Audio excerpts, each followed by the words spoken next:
You are listening to the Horse Radio Network, part of the Equine Network family. This is episode 224 of Horsemanship Radio, brought to you by HandsOnGloves.com, the all-in-one revolutionary bathing grooming gloves. Horsemanship Radio is part of the family of the Horse Radio Network, and today we meet a trainer of Arabian horses who has a heart for helping horses up for adoption, too. And on that theme, we invite back Susanna Johnson from the Heart of Phoenix Adoption Center to talk about nutrition.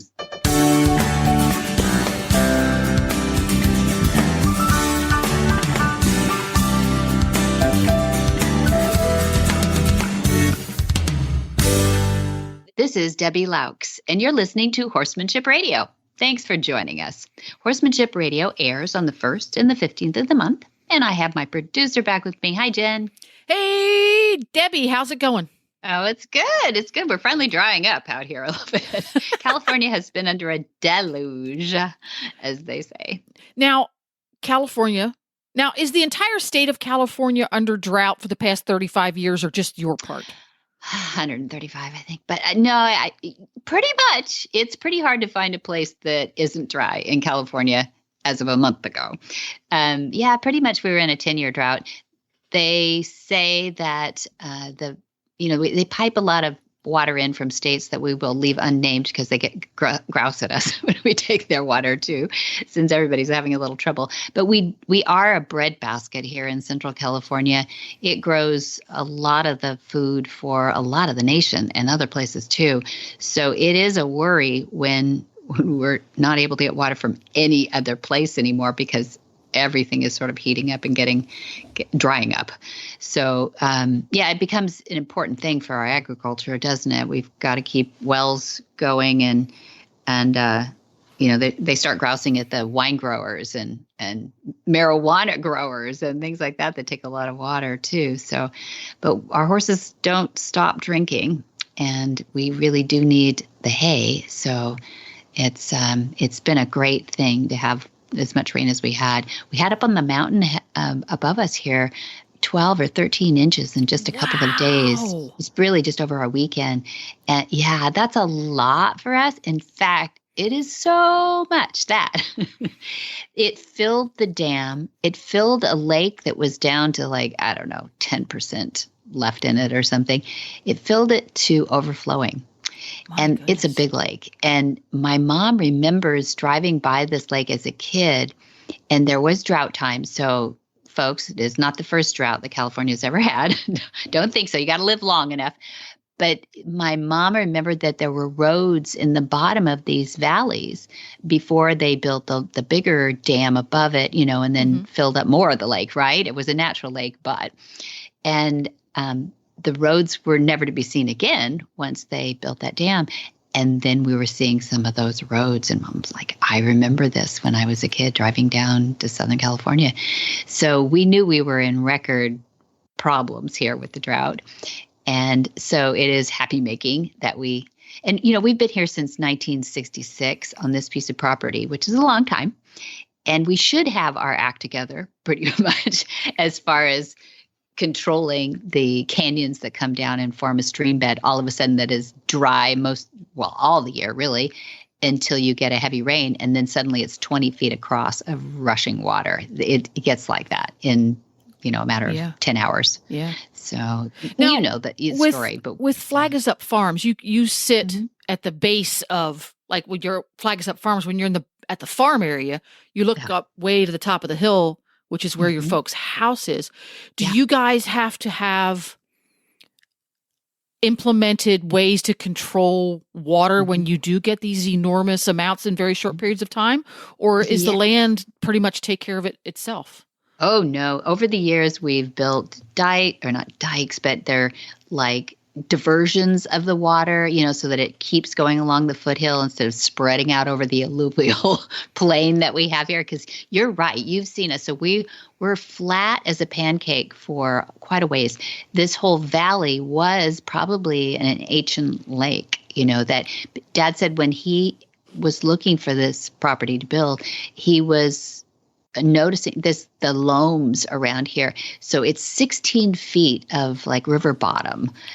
So it's it's super cool soil for pastures and anything you want to do with horses. It's just great. The problem is that water spreads across it when it rains like that, and it goes over its stream bed. So we've had to build all these waterway holders in anticipation. It looks ridiculous when there's no water in them, right? But when the water comes, we're prepared for it. But we do have really wonderful neighbors. John, I'm probably going to be a name dropper here, but John and Samantha Williams pitched in with us a couple of years ago and divided the costs of an excavator. And this excavator really does save us because we do have an old stone bridge with 2 culverts. I don't know if anybody cares about this, but it will fill up fast if a couple of trees go across or some brush builds up or whatever. So we literally sit there and scoop with the excavator all day long, keeping that unblocked. And John Williams is the man who wrote all the music for Star Wars, all the Spielberg movies, basically. So they're just sweet people. They're at the top of this hill, just like my parents live at the top of this hill. It's 150 feet above the floor of the valley, above the farm there. And literally you would be locked in here if you couldn't get out to that little stone bridge.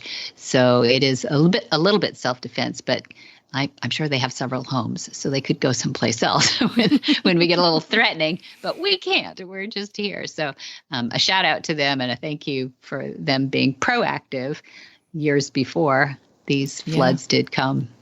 It's interesting how you have to take that 30,000 foot view, because if you think of it in the more of the short term, 5 years, well, we don't get that much rain. Don't worry about water management, but you have to look at water management at the minimum decade level out there. Yeah, we did. So we're good.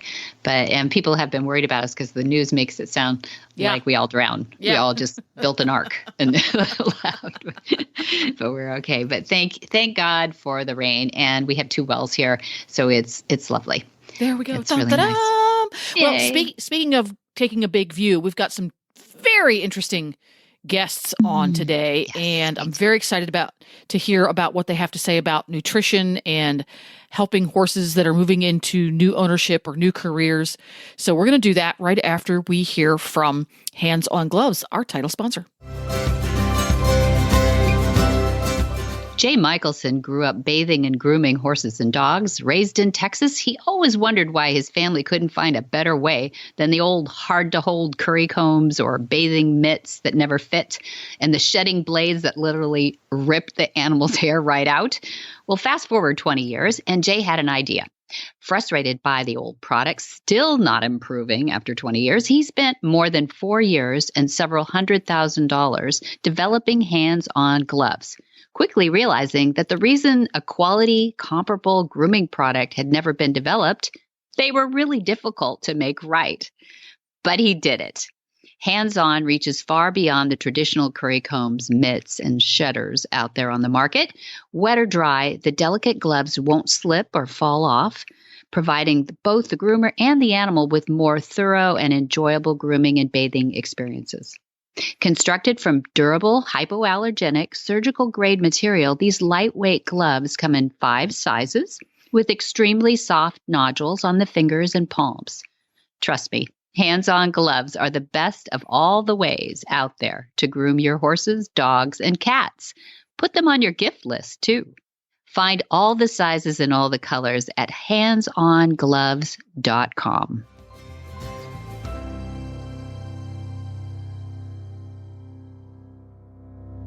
Susanna Johnson is the Officer of Education for Heart of Phoenix Equine Rescue for over 11 years now.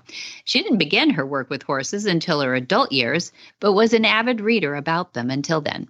Susanna taught preschool, integrated with special needs children for several years, which she believes greatly equipped her to work with horses of all varieties later on in life.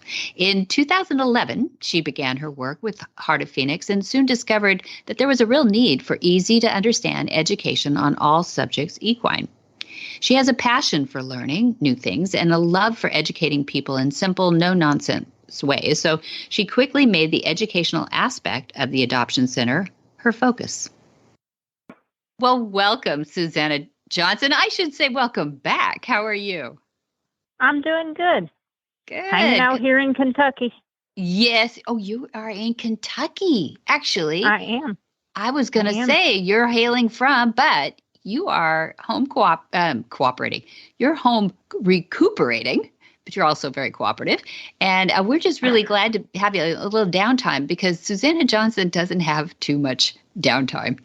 And I'm really, really glad that we could spend a little time with you today. I'm excited because we have kind of two parts of Heart of Phoenix Equine Rescue.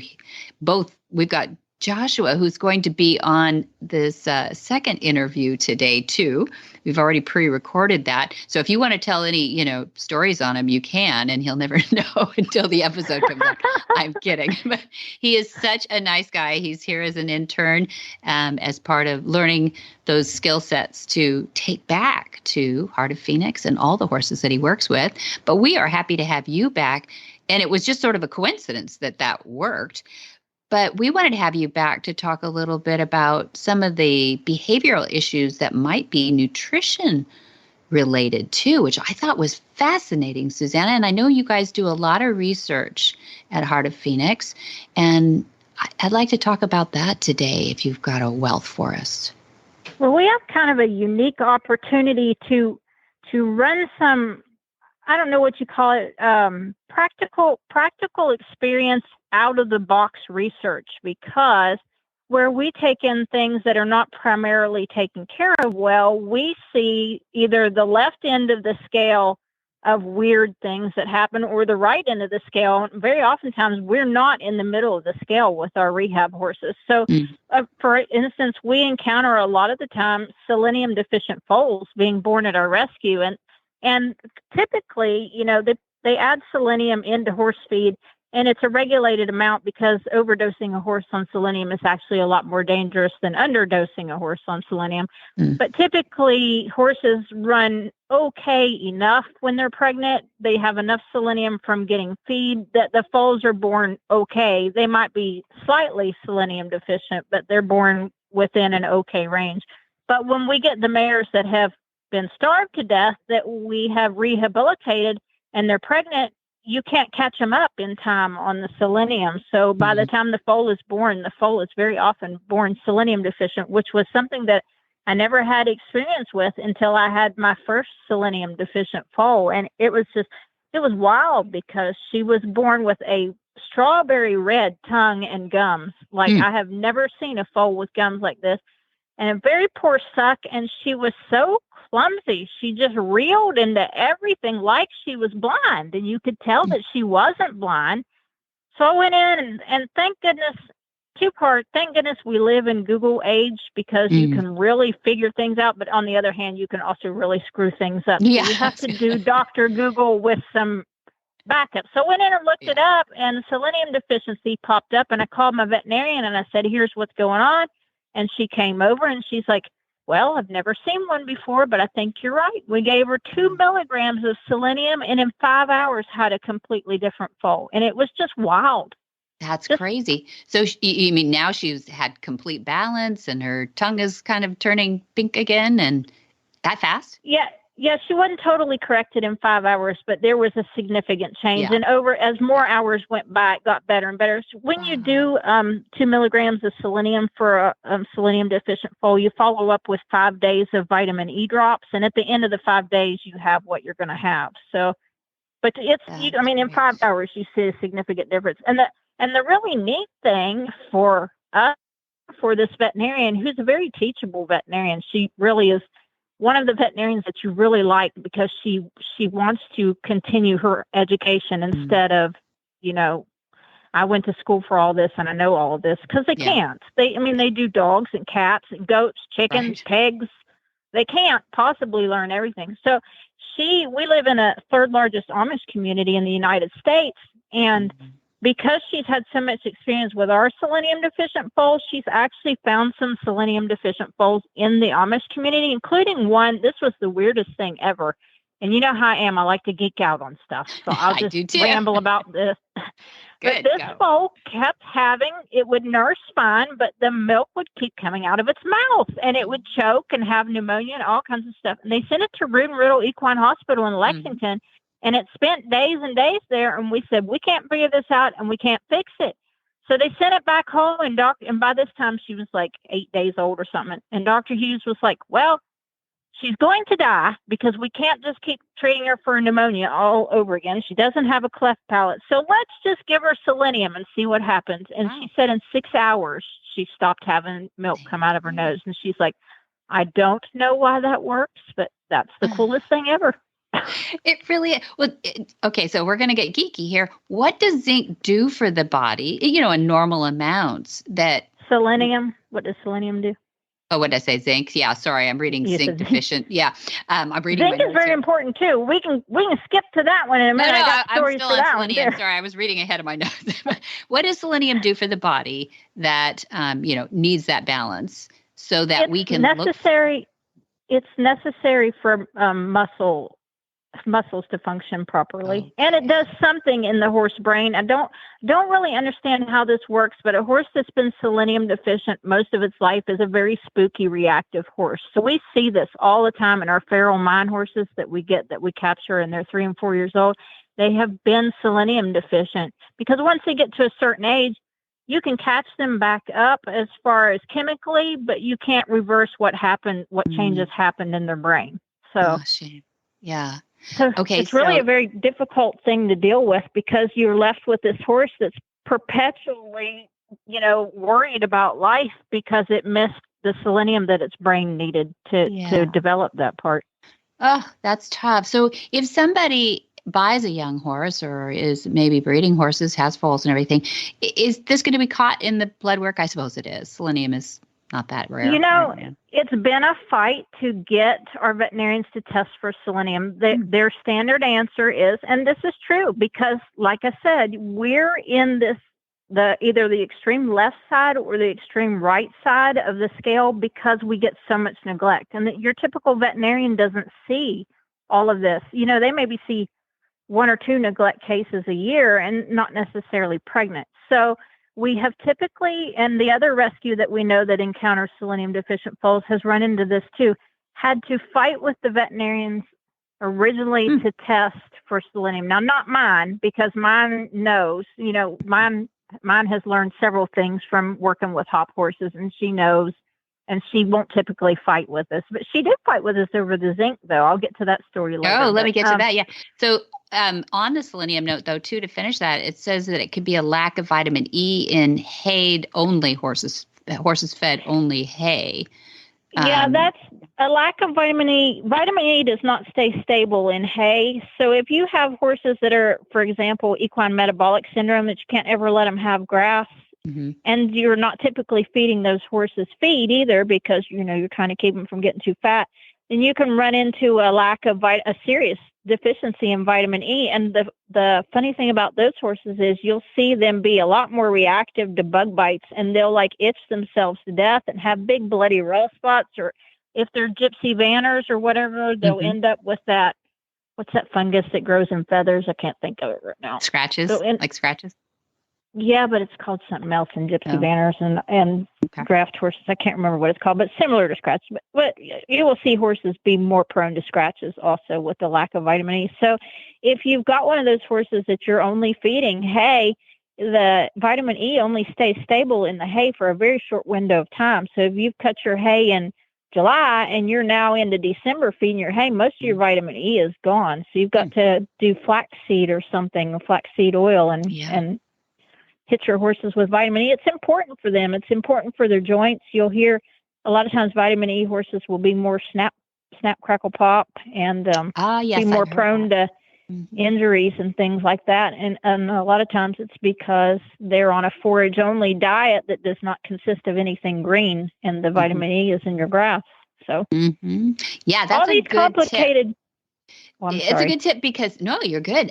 It's a good tip because a lot of people are backing off the alfalfas and the fresh grasses and everything because we've got kind of an obesity problem in some of our pampered horses, and because of that, then I know that we have some joint issues, and that is good to know that we need to supplement with our vitamin E's. Now, it says in my notes here, too, that iron overload causes zinc deficiency. How is that related? So this is kind of an interesting story. My stepmother had neuropathy in her feet, and which is where your feet are numb and you're very trippy and stumbly. And that was just a thing that she dealt with. And then all of a sudden, one day, she had a seizure, and she didn't ever really come out of it. And she was pretty much catatonic. Like if you talked to her, she would answer you in a very one-word monotone type of a voice. So they put her in the hospital, and they could not figure out what was the matter with her, and they decided it was psychological. And the only thing that they could find with her was that she kept, what was it she kept being short of?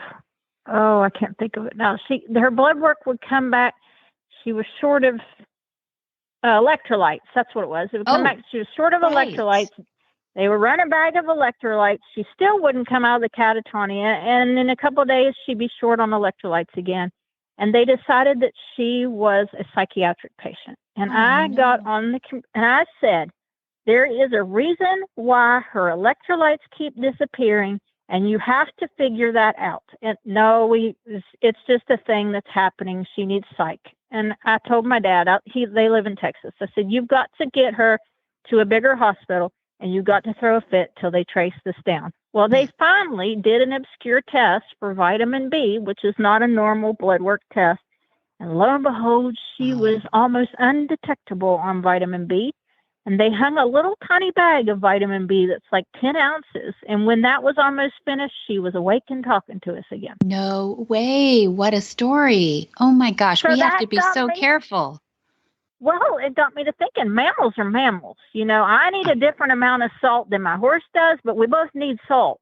Yep. So I thought to myself, I started thinking to myself, if that little thing that nobody really tests for made her be a zombie, you know, when we unbalance our horses, how many things are we screwing up?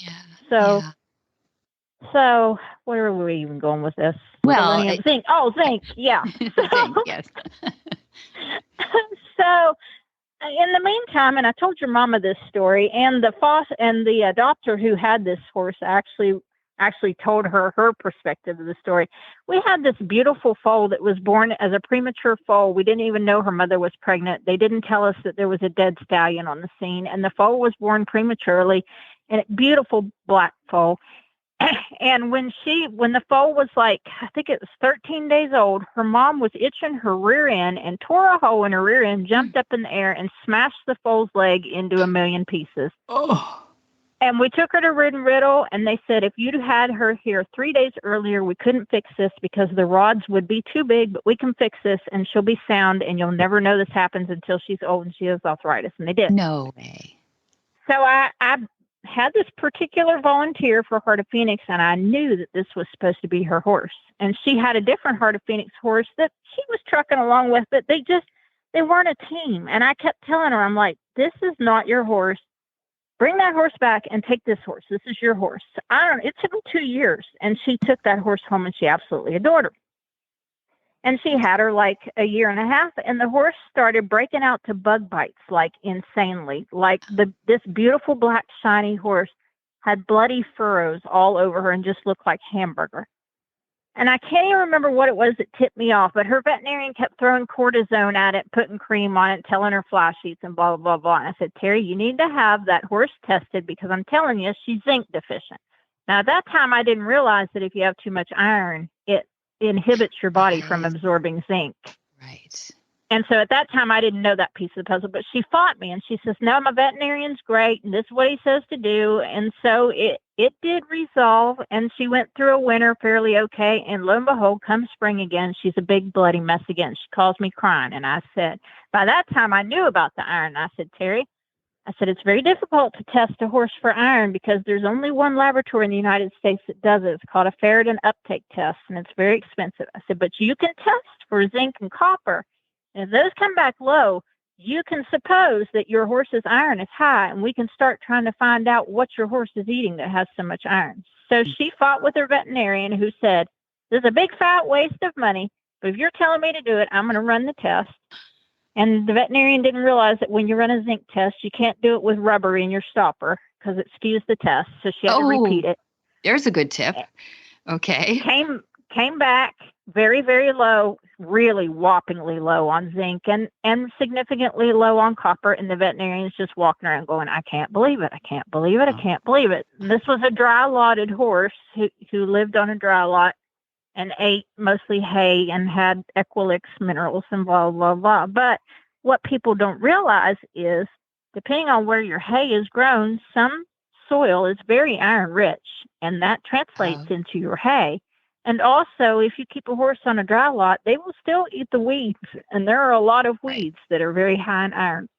And so we started really, really working on how to, because you can't make a horse lose the iron. The only way a horse will lose their iron overload is if they have a very major bleeding episode, which is usually frowned upon because they almost die. And so all you can do is up your zinc and up your copper and stop feeding them iron on top of all that. So we worked on that. And, it's really quite difficult because we live in rural America and you can't get everything on the planet in a cost-effective manner. So it was a lot of work with nutritionists to try to figure out what to put her on. And she looks lovely, and she's not nearly so equine metabolic because an iron overload will make a horse flip over into equine metabolic syndrome. She had a big hard crest that she was always fighting, and she's not doing that anymore. And so it just was really one of those really wonderful stories that just happened on by serendipity, really, because my stepmom ended up in the hospital in Catatonia. Right. It was a journey there. That's amazing. That's amazing. But we don't want to lose this information. Goodness sakes, it's probably not in med schools yet. and it has to be hard-earned learning, like you did through the field. And that's what I'm afraid of. That's why I love this podcast, for sharing things like that, and other horse people that are out there sharing their information too. And I so appreciate that too. So the last kind of titling we have on here is understanding how to properly use a bag of feed. So how is somebody who is a little worried now, we've got them worried a little bit. It's not just they're full, they're just feeding hay. What should they be making sure the horse is balanced? How do they do that? Well, I tell you, a long time ago, horses were not regularly dewormed. It was something that people didn't believe in or didn't realize that they should do. And so what happened was, you ran around with horses in a chronic state of anemia, and you put them to work, and they were passing out and, tying up, not able to carry on with the work. And the feed company said, "Aha, we can be heroes and do something about this." And they added iron to the feed, and for a long time that worked. And now we deworm our horses. We don't have horses typically, unless you are working for Heart of Phoenix, running around in a chronic state of anemia. And so now we have iron overloaded horses. And you have to be careful because, people believe in those red blocks that they buy from Tractor Supply, and they think they're giving their horses minerals. And those are very high in iron, but also there's a reason why they are called trace mineral blocks. It's because they're about 97% salt and 3% minerals. And so your horse can't catch itself up on the minerals with that because they instinctively usually know not to overdose themselves on salt. So we have so many products out there that have iron added, like those red rock mineral lick things and all kinds of stuff. There's lots of loose mineral that has iron added. And if you're deworming your horses, that's not something you need. And then on top of that, in the East, the racehorse owners oftentimes add red cell to their horses' feed regime because they believe it opens up the oxygenation and the horse will run faster. And so they're iron overloaded, which tears up their feet. It's part of the reason why Eastern thoroughbreds have such crumbly feet. So it's not just in the East; it's happening here too. Yeah, thoroughbreds and crumbly feet almost go together as if we've bred it into it. But I do believe that there's a lot of things we're putting into them, not breeding into them. It is a lot of things that we're putting into them, and a lot of how we're raising them. The coffin bone the coffin bone is shaped by the foot until the horse is almost 5 years old. And then after that, the foot shapes the coffin bone. So if you stick a shoe on an 18-month-old horse, you have stopped what the coffin bone was naturally going to do. That is so true. And that actually deserves its own episode again. We started on feet, I think the last time we talked too. But I mean, that growth, very few people even understand that or know that problem exists.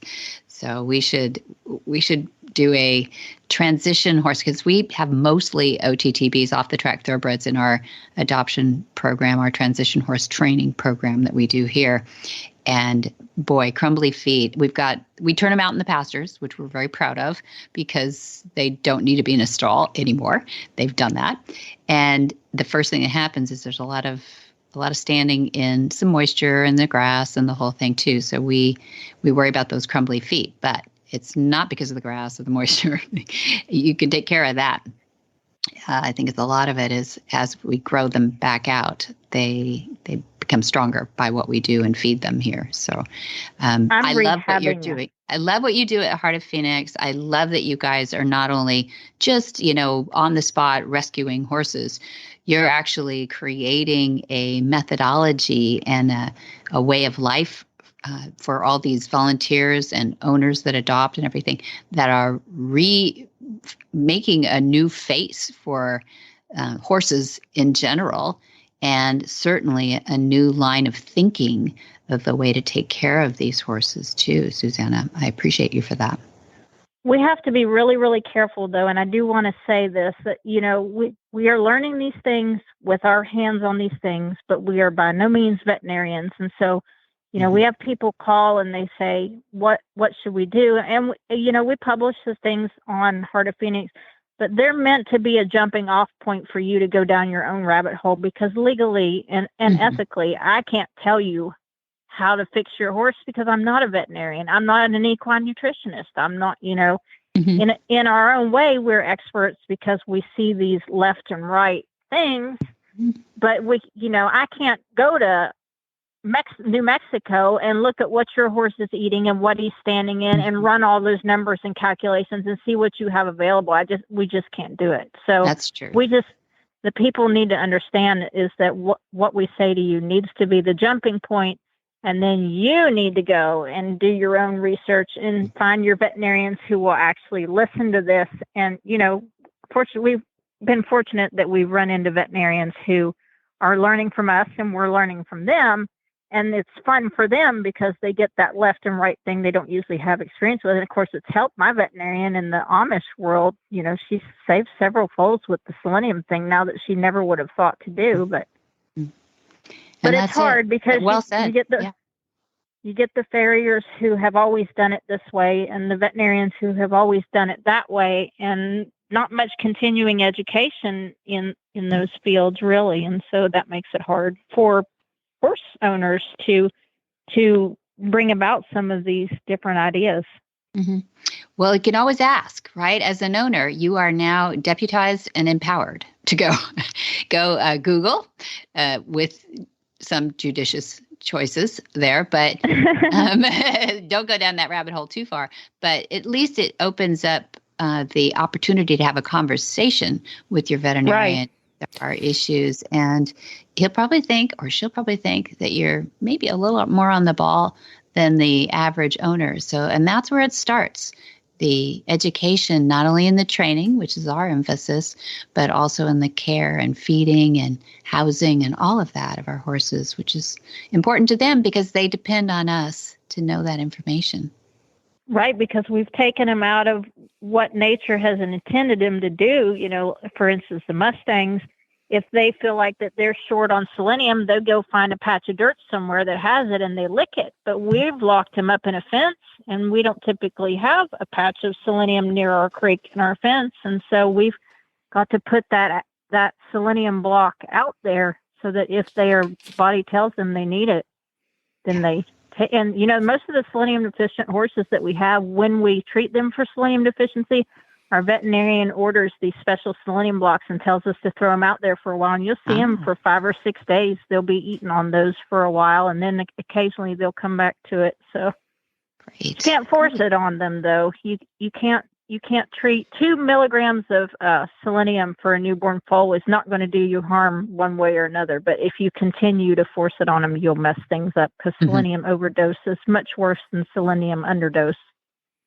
Right. Well, thank you. Thank you, Susanna Johnson. Thank you for joining us again. Thank you for all your information and your willingness to share that too, Susanna. I appreciate all you do for horses.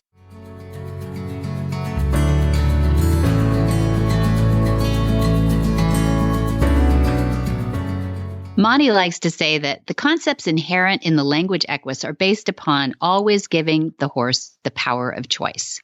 This is why he created his online university.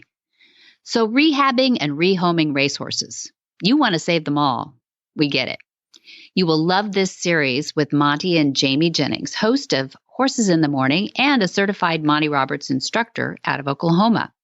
They work together on retraining ex-racehorses or off-the-track thoroughbreds for new, purposeful careers. See this series at montyrobertsuniversity.com.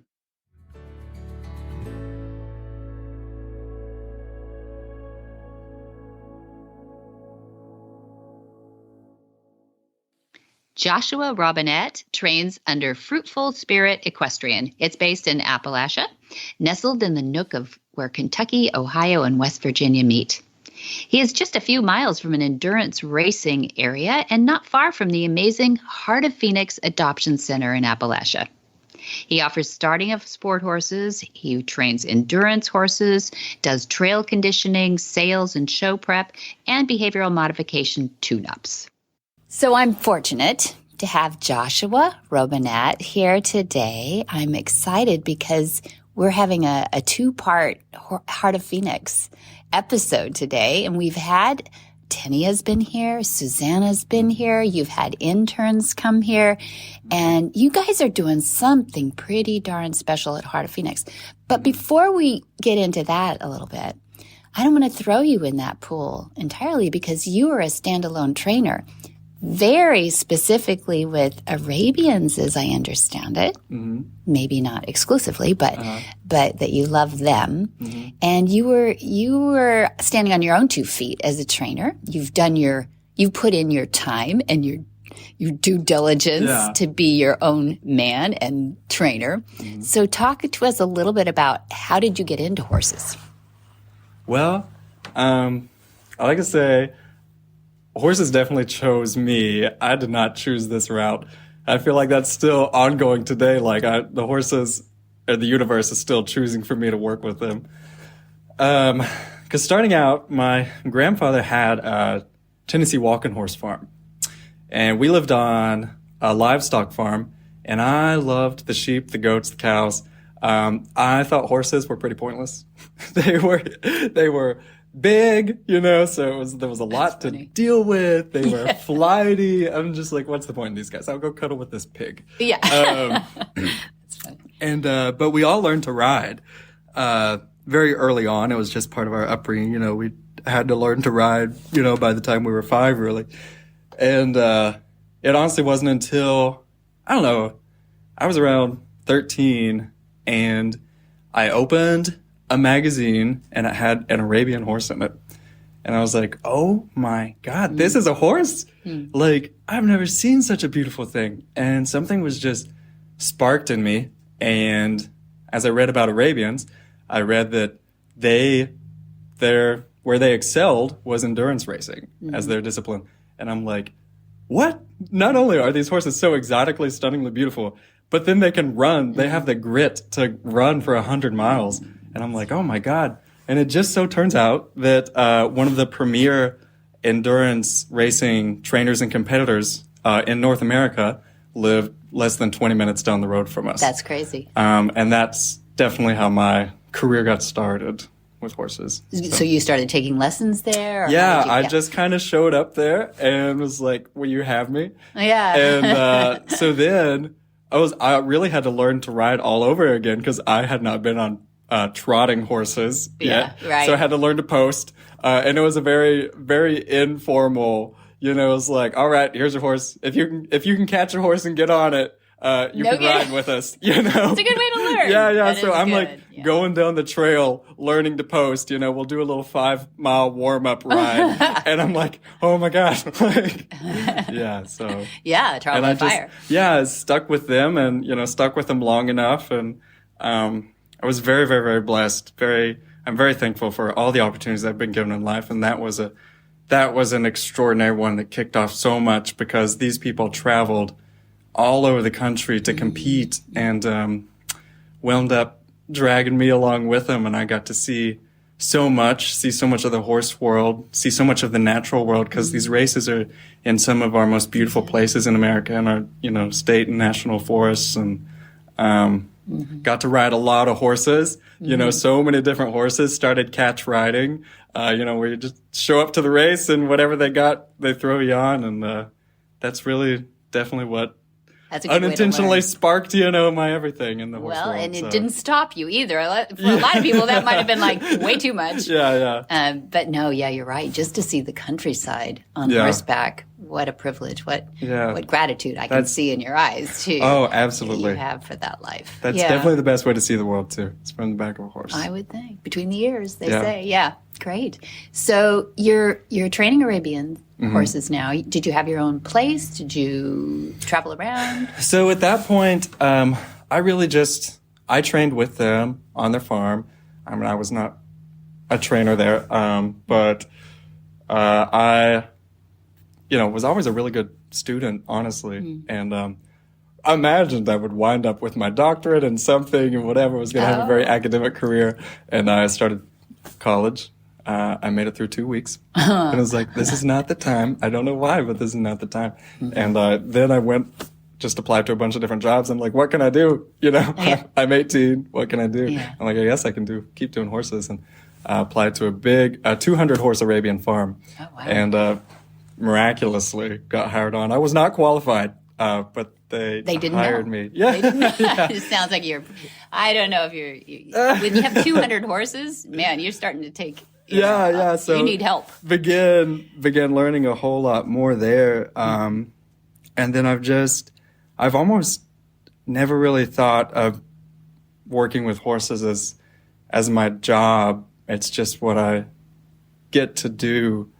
I've really never thought of it. I almost still have trouble thinking of it as like, oh, this is my job. This is my career. I'm like, no, this is just what I do. I'm happy and lucky and thankful that I get to do. That's a wonderful definition. I wish more people could think of their job that way, because then it's never a job, right? It's just an avocation. It's what you love to do. Yeah. And we're lucky to have you here. Thank you. Becoming a good student. Why was it important to come here? Well, honestly, more from, in my opinion, miraculous workings of the universe, I never would have on my own thought of starting this commitment. But I wound up working with this amazing rescue organization, Heart of Phoenix,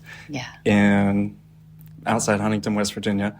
And, that's where I lived, grew up, and I've always traveled to work. We'll work some independently at home, but, I travel. We don't have huge horse farms there, so I'll go work in Texas or Florida or wherever. Oh, wow. And Travel around. I never really imagined that I could be with a farm that I like that close to home. Yeah. And admittedly, I was also very leery of, quote unquote rescue organizations. And so I started there very, very suspiciously. And they just it's been beautiful things I've seen from them all along the way. And I'm even happier to be there every moment longer than I am. And it was through those really great people that showed me this opportunity and helped make it a possibility for me to be able to do it. Oh, that's nice. And they're wonderful people. They are exceptional people in not only whatever we're going to do, air quotes, rescue organizations, but I think they really do understand horses as the sentient being that they are. And how important they are to people being a flight animal as opposed to our regular pets we're hanging out Yeah. with, which are the dogs and the cats, which is a totally different Yeah. world Yeah. of animals. To me, like, beautiful things about Heart of Phoenix and the people behind it are that they do understand, you know, the horse. They do understand the horse. And they care deeply about them. And I like how you use the word sentient. I always think, I mean, of course, horses are a sentient being, and, you know, from the way I look at it. And they are also so practical, though. They are so practical. They don't get caught up in emotions, which is so easy to do with the things you see when you're doing the work that they are. And they can just maintain composure with keeping their eyes on the goal to in really the moment, create progress. they're in the moment. Yeah. Yeah. Animals. Yeah. And how does that affect you? Does it create more in the moments for you too? Well, yeah, I really try to be in the moment all the time. And being there, I don't know, already being there has, like, I've seen and experienced a lot of different things because the horses, it's so strange to think that they are as sensitive as they are, but we know they are from working with them. We know this.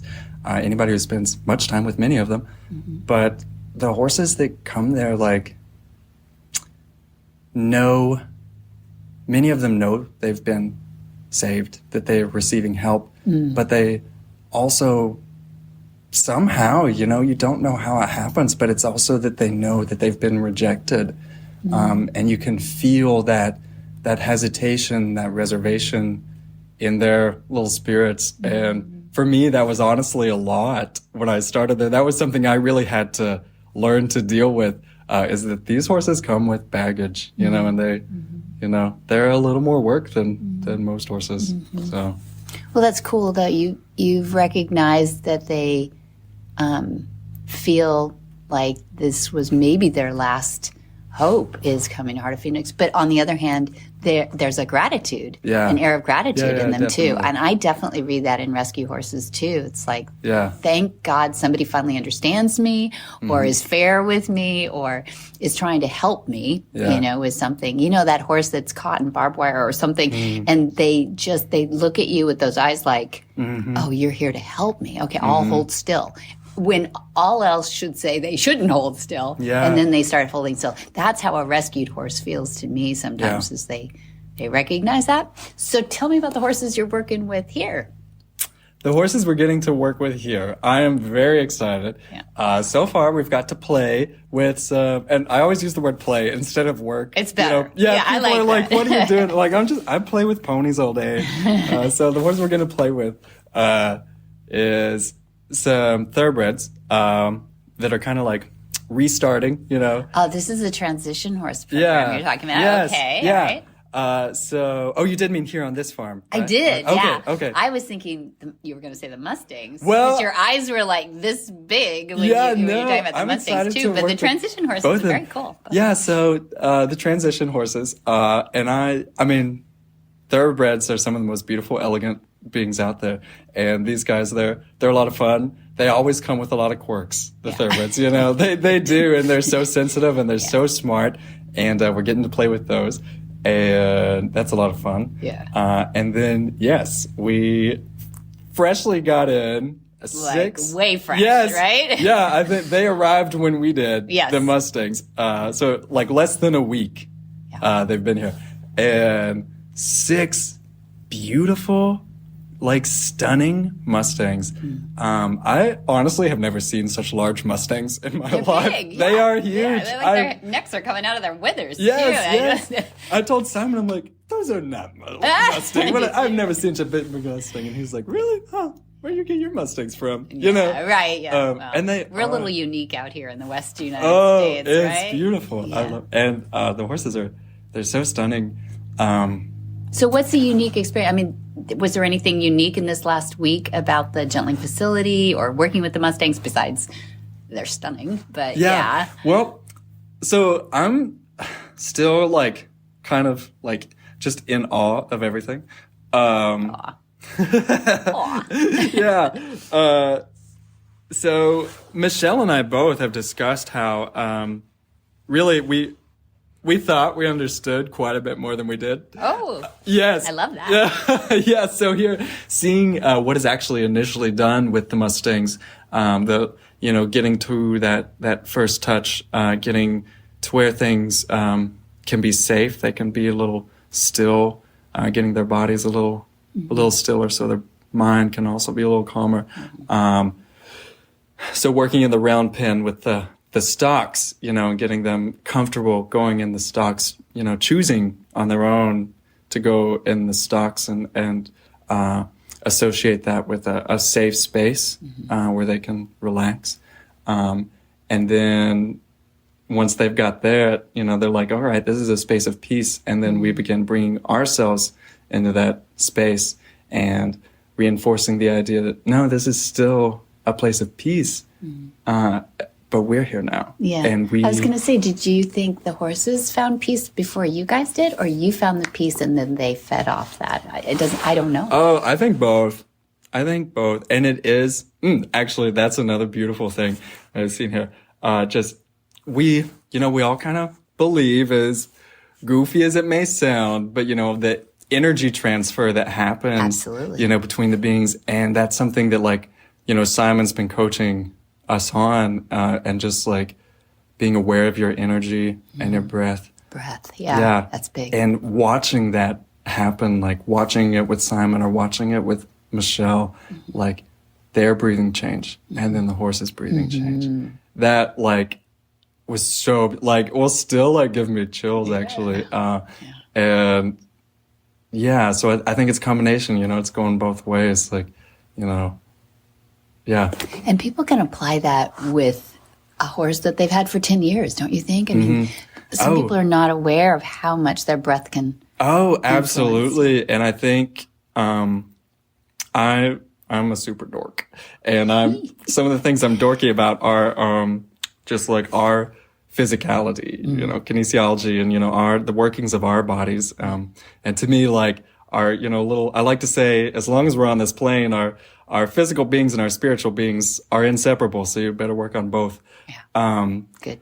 And how, we are very pent up little creatures ourselves, in the lives we live today. And we can all always use a lot of work to work on our breathing, to open our breath, to help our flow, and just working on ourselves is absolutely going to help every horse we work with and becoming more aware of your presence and the impact you have then anytime you're around. So it sounds like you're going to take some of the concepts that you're learning right now back to all your horses, to I hope your so. high performance horses, your rescue horses. Absolutely. Yeah. You've only been here a week and you're going to be here 3, I think. Maybe or 6. more. Or you're 6. Yeah. Maybe it's Michelle that's 3. I can't remember. So you're going to gather more information. It's a little unfair to ask you this right now, but what do you think you'll take back besides the breathing? Have you gotten into pressure yet in the chutes, in the stocks? Yes. That's another thing that has been surprising to me. Really, really thinking about, as much as I would like to think I'm an open-minded, believer type of person, I, of course, have my dose of skepticism. It's okay. And so some things, I don't know, I was like, does that really make that much, whatever. But, thinking about how much horses are an into pressure being versus us, we are such an away from pressure being. And, to me, it made sense when Simon went back and explained the evolutionary pattern as to what would have created that. And so that's been really, really neat. That really is opening up some mental, creative pathways of then how to work with that, them being into pressure. Yeah. I think the most important thing that I see people take away from here is the why. It's what you're alluding to is the evolutionary background of why horses do the things and why that helped them survive as long as they have. And probably the why and instead of just an opinion or being told to do it because it's always been done that way, will change, I think, the progress of horse training because it makes more sense than just, well, hit them harder. You know, I bet you didn't like that growing up, being trained, right? To watch horses be treated unfairly. So it's so great if you can learn the why, so you can share with people why you don't like that for horses. Because some owners, you know, are stuck in tradition and they'd like to know why as well. So if you're armed with the why, almost all the other training sort of falls into place, I think, or at least we fall forward. Yeah. Right? Yeah. And we don't go backwards with our training. Yes. Whisper the language of the herd. Listen, you don't have to say a word. It's time for Jamie Jennings to fetch an email from Monty Roberts' inbox and share a morsel of Monty's wisdom in a little segment we like to call Ask Monty. Leave this world a better place than mine. There's magic in the language of the herd. Dear Monty, my horse will not allow you anywhere near her with clippers. If they are running, it's impossible. If they're quiet, you can come close but not touch. What can I do? Monty's answer. A useful approach to dealing with a horse that has a fear of clippers involves desensitizing to a hairdryer. Your horse will become familiar with the sound of an electric motor, feel no pain from it, and actually enjoy the warm air it produces. When answering this question in demonstrations, I advise people to give the horse a bath and then dry the animal off with a hairdryer. It is a good idea gradually to direct the flow of air towards the head, ears, or wherever the fear of clippers is evident. This procedure will be effective for head-shy horses as well. Once your horse is standing quietly while the hairdryer is producing a flow of warm air into the ears, you are ready to begin to massage the ears with one hand while you handle the hairdryer with the other. The next step involves recruiting an assistant to deal with the hairdryer while you do the clipping. With the dually halter assisting you, it is important to remember to back up to an acceptable area of work anytime your horse becomes resistant to what you're doing. Make your transitions slowly. Respect for your horse is essential, and they have a right to test all of these actions as you move through the recommended procedures. Where in the world is Monty Roberts? Monty is looking forward to meeting some new friends, two-legged and four-legged, in February. Here we are. On February 4, we have the Mountain Trail Play Day. February 6 through 10, we have our Gentling Wild Horse Course, 5 days. And then February 13 through 25, we have our Introductory Course of Horsemanship. You can take the 2 weeks or you can break it up into modules. That'll be February 13 through 15 for the first steps to Monty's methods. February 16 to 18 is the join-up module. Then February 20 to 22 is the long lining module. Now, if you've taken all those and you're ready for it, February 23 through 25 is the preparation for the intro exams. Then in March, we have on the 11th, Horsemanship 101. 13 through 17 is our Monty special training, 5 days with Monty, introducing us to lots of new horses and helping them with their remedial issues. And then on March 18, we have a Mountain Trail Play Day. Then in April, April 1, we have a Mountain Trail Play Day for real. And then April 10 through 14, we have the introductory exams. Then April 17 through 25 are those advanced exams, which we bring in Denise Heinlein all the way from Germany to do. And did I not see a Facebook post about a working equitation? Well, by the time this comes out, I know, it's fun. By the time this comes out, the working equitation will have been done because we are this Saturday, as we are recording this on the 26th of January, we're almost there. But it is only a prelude to things to come because we were supposed to have it actually, was it December even? And rain, as we spoke about, did waylay that. It got pretty muddy out there. But I'm very excited. Nicole Chastain is a trainer here who has a group of women here who are as interested as I am in working equitation and all the fun stuff that goes with trail and play days and all those kind of we're extrapolating, aren't we? We're hybriding some of these disciplines, and it's really cool. She is a judge, and she trains for working equitation, and she also has people training under her and working. So it ought to be a lot of knowledge that day. So I'll tell you more about it once it happens. Please tell me that you're going to ride in that, please.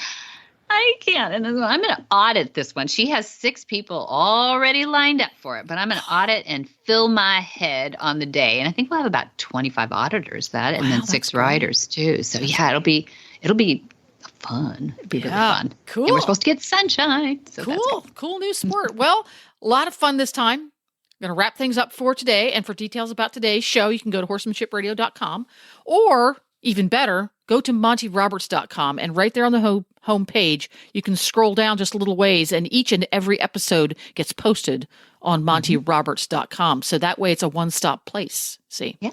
There you go. We love your feedback. You need to follow Monty Roberts on social, on Twitter, as well as Instagram. It's Monty_Roberts. And of course, on Facebook, it's just Monty Roberts, the one with the little blue check mark. Yep. And many thanks to our sponsors. Who are they? Yeah. They are HandsOnGloves and MontyRobertsUniversity.com. And be sure to visit all the other great shows, too, on the Horse Radio Network at horseradionetwork.com. And until next time, have many happy horse hours.